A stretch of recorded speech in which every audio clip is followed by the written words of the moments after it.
വെള്ളം വലിയ രീതിയിൽ ആവശ്യമുള്ള വിളകളിലൊന്നാണ് കരിമ്പ്.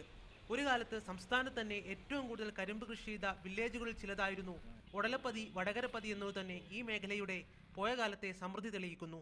എന്നാൽ കാലാവസ്ഥയിൽ വന്ന ഗണ്യമായ മാറ്റം കർഷകരെയാണ് ഏറ്റവും കൂടുതൽ ബാധിച്ചത്. സമീപകാലങ്ങളിൽ കരിമ്പിൽ നിന്നും ചോളവും പച്ചക്കറി കൃഷികളും കർഷകർ മാറി മാറി പരീക്ഷിച്ചു. കിണറുകളിലെയും ചാലുകളിലെയും വെള്ളം ഗണ്യമായി കുറഞ്ഞത് കൃഷിയെ തളർത്തി. ഏത് ഭാഗത്ത് നോക്കിയാലും കരിമ്പും മഞ്ഞളും ഉണ്ടായിരുന്ന ഒരു സ്ഥലമാണിത്. ഇപ്പോൾ ഇവിടെ ഈ പയറ് പച്ചക്കറി മാത്രം തന്നെ ഇവിടെ, വേറെ ഒന്നും ചെയ്യാൻ വെള്ളം പോരാ. 3000-ഓളം കുഴൽക്കിണറുകൾ എരുത്തേമ്പതി, ഒടലപ്പതി, വടകരപ്പതി ഭാഗങ്ങളിലായി ഉണ്ട് എന്നാണ് കണക്ക്. എന്നാൽ ഭൂരിഭാഗത്തിലും ആവശ്യത്തിന് വെള്ളമില്ല എന്ന് കർഷകർ പറയുന്നു. കാലവർഷമായിട്ടും കൃഷിത്തോട്ടങ്ങളിൽ കടുത്ത വെള്ളക്ഷാമം. വെള്ളത്തിൻ്റെ വളരെ ബുദ്ധിമുട്ടാണ്. ഇവിടെ വടകരപ്പതിയിൽ മാത്രം 3000 ബോർവെല്ലുണ്ട്. 3000 ഗ്രൗണ്ട് വാട്ടറിൻ്റെ ലെവൽ വളരെ കുറവാണ്. 800 അടി താഴെ പോയാലും വെള്ളം കിട്ടില്ല. വെള്ളം ലഭ്യമാക്കുന്നതിന് മറ്റ് ബദൽ മാർഗം ഒരുക്കിയില്ലെങ്കിൽ കൃഷി പൂർണ്ണമായും ഉപേക്ഷിക്കേണ്ട അവസ്ഥയിലെത്തി കർഷകർ.